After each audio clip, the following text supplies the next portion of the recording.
बृहस्पतिवार की व्रत कथा। प्राचीन समय की बात है। किसी राज्य में एक बड़ा प्रतापी तथा दानी राजा राज्य करता था। वह प्रत्येक गुरुवार को व्रत रखता एवं भूखे को, गरीबों को दान देकर पुण्य प्राप्त करता था। परंतु यह बात उसकी रानी को अच्छी नहीं लगती थी। वह न तो व्रत करती थी और न ही किसी को 1 रुपया भी दान देती थी और राजा को भी ऐसा ही करने को कहती थी। एक समय की बात है, राजा शिकार खेलने को वन को चले गए थे। घर पर रानी और दासी थी। उसी समय बृहस्पति देव साधु का रूप धारण कर राजा के दरवाजे पर भिक्षा मांगने को आए। साधु ने जब रानी से भिक्षा मांगी तो वह कहने लगी, हे साधु महाराज, मैं इस दान और पुण्य से तंग आ गई हूँ। आप कोई ऐसा उपाय बताएं जिससे कि सारा धन नष्ट हो जाए और मैं आराम से रह सकूं। बृहस्पति देव ने कहा, हे देवी, तुम बड़ी विचित्र हो। संतान और धन से कोई दुखी होता है? अगर अधिक धन है तो इसे शुभ कार्यों में लगाओ। कुंवारी कन्याओं का विवाह कराओ, विद्यालय और बाग बगीचे का निर्माण कराओ, जिससे तुम्हारा यश फैलेगा। परंतु साधु की इन बातों से रानी को खुशी नहीं हुई। उसने कहा, मुझे ऐसे धन की आवश्यकता नहीं है जिसे मैं दान दूं और जिसे संभालने में मेरा सारा समय नष्ट हो जाए। तब साधु ने कहा, यदि तुम्हारी ऐसी इच्छा है तो मैं जैसा तुम्हें बताता हूँ तुम वैसा ही करना। बृहस्पतिवार के दिन तुम घर को गोबर से लिपना, अपने केशों को पीली मिट्टी से धोना, केशों को धोते समय स्नान करना, राजा से हजामत बनाने को कहना, भोजन में मांस मदिरा ही खाना, कपड़ा धोबी के यहाँ धुलने डालना। इस प्रकार 7 बृहस्पतिवार करने से तुम्हारा समस्त धन नष्ट हो जाएगा। इतना कहकर साधु रूपी बृहस्पति देव अंतर ध्यान हो गए। साधु के कहे अनुसार करते हुए रानी को केवल 3 बृहस्पतिवार ही बीते थे कि उसकी समस्त धन संपत्ति नष्ट हो गई। भोजन के लिए राजा का परिवार तरसने लगा। तब एक दिन राजा रानी से बोला, हे रानी, तुम यही रहो, मैं दूसरे देश को जाता हूँ, क्योंकि यहाँ पर सभी लोग मुझे जानते हैं, इसलिए मैं कोई छोटा कार्य नहीं कर सकता। ऐसा कहकर राजा परदेश चला गया। वहाँ वह जंगल से लकड़ी काटकर लाता और शहर में बेच देता। इस तरह वह अपना जीवन व्यतीत करने लगा। इधर राजा के परदेश जाते ही रानी और दासी दुखी रहने लगी।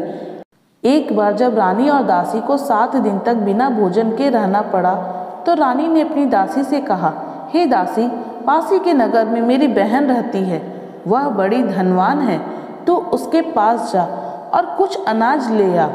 दासी रानी के बहन के पास गई। उस दिन बृहस्पतिवार था और रानी की बहन उस समय बृहस्पतिवार व्रत की कथा सुन रही थी। दासी ने रानी की बहन को अपनी रानी का संदेश दिया, लेकिन रानी की बड़ी बहन ने कोई उत्तर नहीं दिया। जब दासी को रानी की बहन से कोई उत्तर नहीं मिला तो वह बहुत दुखी हुई और उसे क्रोध भी आया। दासी ने वापस आकर रानी को सारी बात बता दी। यह सुनकर रानी ने अपने भाग्य को कोसा। उधर रानी की बहन ने सोचा कि मेरी बहन की दासी आई थी, परंतु मैं उससे कुछ नहीं बोली, इससे वह बहुत दुखी होगी। कथा सुनकर और पूजन समाप्त कर वह अपनी बहन के घर आई और कहने लगी, हे बहन, मैं बृहस्पतिवार का व्रत कर रही थी। तुम्हारी दासी मेरे घर आई थी, परंतु जब तक कथा होती है तब तक हम ना उठते हैं ना कुछ बोलते हैं, इसलिए मैंने कुछ नहीं कहा। कहो दासी, क्यों गई थी? रानी बोली, बहन, तुमसे क्या छुपाऊं, हमारे घर में खाने तक को अनाज नहीं था। ऐसा कहते कहते रानी की आंखें भर गई। उसने दासी समेत पिछले 7 दिनों से भूखे रहने की बात अपनी बहन को विस्तार पूर्वक सुना दी। रानी की बहन बोली, देखो बहन, भगवान बृहस्पति देव सबकी मनोकामना को पूर्ण करते हैं।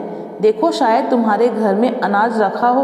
पहले तो रानी को विश्वास नहीं हुआ, पर बहन के आग्रह करने पर उसने अपनी दासी को अंदर भेजा तो उसे सचमुच अनाज से भरा एक घड़ा मिल गया। यह देखकर दासी को बड़ी हैरानी हुई।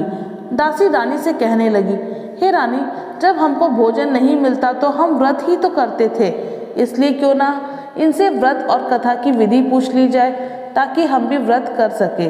तब रानी ने अपनी बहन से बृहस्पतिवार व्रत के बारे में पूछा। उसकी बहन ने बताया, बृहस्पतिवार के व्रत में चने की दाल और मुनक्का से भगवान विष्णु का केले की जड़ में पूजन करें तथा दीपक जलाए। बृहस्पति देव प्रसन्न होते हैं। व्रत और पूजन विधि बतलाकर रानी की बहन अपने घर लौट गई।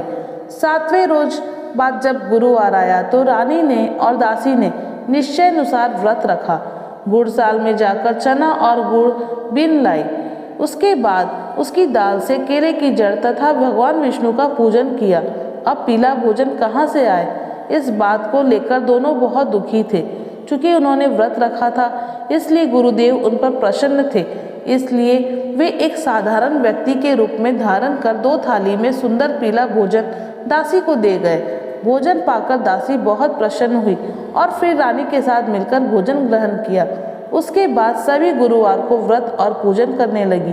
बृहस्पति देव भगवान की कृपा से उनके पास फिर से धन संपत्ति हो गया, परंतु रानी फिर से पहले की तरह आलस्य करने लगी। तब दासी बोली, देखो रानी, तुम पहले भी इसी प्रकार आलस्य करती थी। तुम्हें धन रखने में कष्ट होता था, इस कारण सभी धन नष्ट हो गया, और अब जब भगवान गुरुदेव की कृपा से धन मिला है तो तुम्हें फिर से आलस्य होता है।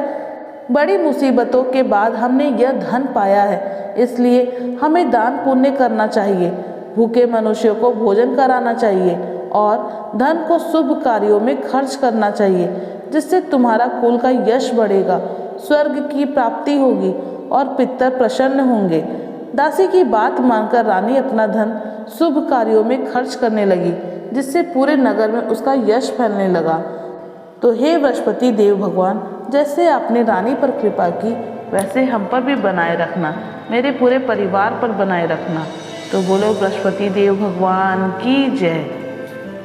यदि आपको हमारी इस प्रकार की कथा पसंद आती है तो हमारे चैनल को सब्सक्राइब करें, वीडियो को लाइक और ज़्यादा से ज़्यादा शेयर करें। शिव की शक्ति अनुभव। धन्यवाद।